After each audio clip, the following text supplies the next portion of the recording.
बताइए, क्या शुरुआत करना सबसे मुश्किल नहीं लगता, खासकर तब जब आप एक नए क्रिएटर हों, सब्सक्राइबर जीरो हों और व्यूज का तो नामो निशान ना हो। आज के इस एक्सप्लेनर में हम एक ऐसे कमाल के स्ट्रक्चर्ड रोड मैप को ब्रेक डाउन करेंगे जो बिल्कुल उन्हीं नए क्रिएटर्स के लिए डिजाइन किया गया है जो महंगे गियर की टेंशन और जीरो व्यू वाले फेस से परेशान रहते हैं। तो चलिए सीधे पहले 100 सब्सक्राइबर्स तक का सफर शुरू करते हैं। ओके, तो चलिए इसमें गहराई से उतरते हैं। आखिर ऐसा क्यों होता है कि ज्यादातर नए चैनल्स 100 सब्सक्राइबर्स का आंकड़ा छूने से पहले ही रुक जाते हैं या स्टॉल हो जाते हैं? देखिए, अगर आपके साथ ऐसा हो रहा है तो ये कोई पर्सनल फेलियर नहीं है। अक्सर ये रुक जाना सिर्फ इसलिए होता है क्योंकि हमारे पास फाउंडेशनल सिस्टम्स की कमी होती है। शुरुआत में आगे बढ़ने का एक तय रोड मैप नहीं होता और लोग जल्दी निराश हो जाते हैं। तो आज का हमारा ये मैप कुछ इस तरह दिखेगा। सबसे पहले आदतें और वैल्यू बनाना, फिर YouTube शॉर्ट्स के जरिए डिस्कवरी, तीसरा शॉर्ट्स से लॉन्ग फनल का इस्तेमाल, चौथा व्यूअर्स को हुक करना और वॉच टाइम बढ़ाना, और आखिर में लाइव सेशंस के जरिए भरोसा बनाना। तो शुरू करते हैं हमारे पहले और सबसे जरूरी पिलर से, आदतें और वैल्यू बनाना।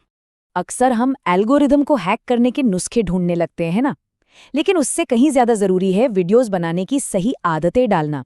एक नए क्रिएटर का सबसे बड़ा दुश्मन है गियर ऑब्सेशन, मतलब परफेक्ट कैमरा या परफेक्ट माइक के इंतजार में कंटेंट डालना ही टाल देना।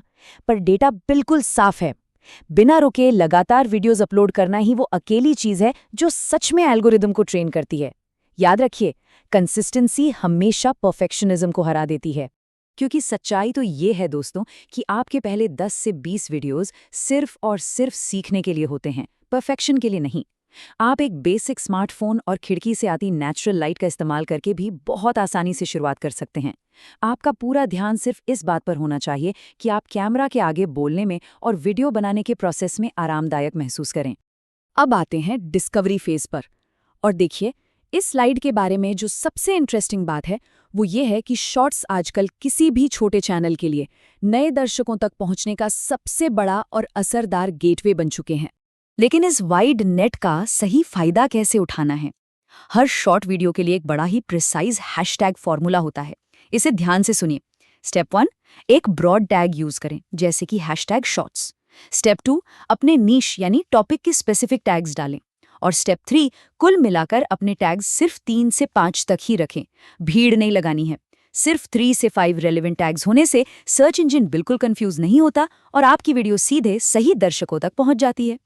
चलिए अब बढ़ते हैं तीसरे हिस्से की तरफ, the short to long funnel.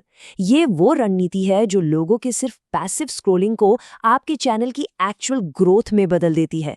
तो ये कंटेंट पाइपलाइन काम कैसे करती है? इमेजिन कीजिए, एक 45 सेकंड का शॉर्ट सिर्फ एक टीजर की तरह काम करता है। फिर आता है असली मैजिक। YouTube का रिलेटेड वीडियो फीचर एक ब्रिज यानी पुल का काम करता है। इस फीचर के जरिए व्यूअर्स सीधा आपके 10 मिनट के detailed long form educational destination तक पहुंच जाता है। बेसिकली आप एक छोटी क्लिप के जरिए अपने कैजुअल व्यूअर्स को डायरेक्टली अपने लॉयल ऑडियंस बेस में फनल कर रहे हैं। अब आते हैं चौथे और बहुत ही क्रूशियल हिस्से पर, व्यूअर्स को हुक करना और वॉच टाइम बढ़ाना। क्योंकि देखिए, सिर्फ क्लिक मिलना ही तो काफी नहीं है ना। जरा इस डेटा पर गौर कीजिए। ये बताता है कि 70% ड्रॉप ऑफ डिसीजंस, यानी व्यूअर्स का वीडियो छोड़कर चले जाने का फैसला शुरुआती 30 सेकंड्स में ही हो जाता है। सिर्फ 30% लोग ही वीडियो में आगे बढ़ते हैं। ये काफी शॉकिंग लग सकता है, पर ये इस बात का सबूत है कि आपको अपना ओपनिंग हुक कितना स्ट्रॉन्ग बनाना पड़ेगा। शुरुआत में ही व्यूअर को विश्वास दिलाना होगा कि उन्होंने बिल्कुल सही जगह क्लिक किया है। So the crucial point is, यानी सबसे अहम मुद्दा यह है कि आपके थंबनेल्स कैसे दिखते हैं। डेटा के हिसाब से जिस थंबनेल में एक इंसानी चेहरा होता है उस पर औसतन 9,21,000 ज्यादा व्यूज आते हैं। सोचिए, लगभग 1 मिलियन व्यूज का फर्क। चेहरे के हाव भाव एक ऐसा स्ट्रॉन्ग ह्यूमन कनेक्शन बनाते हैं जो लोगों को ऑटोमेटिकली क्लिक करने पर मजबूर कर देते हैं। पर यहाँ एक बहुत जरूरी बात, नए क्रिएटर्स को इम्पेशेंट होकर जल्दबाजी में अपने थंबनेल्स नहीं बदलने चाहिए। क्लिक थ्रू रेट यानी CTR का सही हिसाब लगाने के लिए एल्गोरिथम को कम से कम पूरे 2 हफ्ते यानी 14 दिन के रोटेशन साइकिल की जरूरत होती है। तो थोड़ा सब्र रखिए, सिस्टम को पूरा वक्त दीजिए ताकि सटीक नतीजे मिल सकें। और अब हम इस रोडमैप के 5वें और आखिरी स्टेज पर पहुंच गए हैं, लाइव सेशंस के जरिए भरोसा बनाना। कम्युनिटी का निर्माण यहीं से होता है। अपने सब्सक्राइबर बेस को एकदम सॉलिड बनाने के लिए डायरेक्ट इंटरैक्शन सबसे ताकतवर तरीका है। डिजिटल आज़ादी कम्युनिटी का एक बड़ा ही पावरफुल कोट है कि लोग तभी सब्सक्राइब करते हैं जब उन्हें कोई वैल्यू मिलती है। सिंपल। तो लाइव आइए, कैनवा डिज़ाइन जैसी कोई प्रैक्टिकल और फ्री स्किल सिखाइए और विश्वास बनाइए। ये एक आजमाया हुआ तरीका है जिससे आपके कैजुअल व्यूअर्स तुरंत आपके सबसे डेडिकेटेड फैंस बन जाते हैं। तो आज के इस एक्सप्लेनर को हम एक बड़े ही एम्पावरिंग सवाल के साथ खत्म करते हैं। सोचिए, आज के दिन एक नया क्रिएटर कौन सी एक ऐसी स्किल लाइव आकर सिखा सकता है जिससे उसके आने वाले सच्चे फैंस बन सकें? क्या वो स्किल आपके पास है?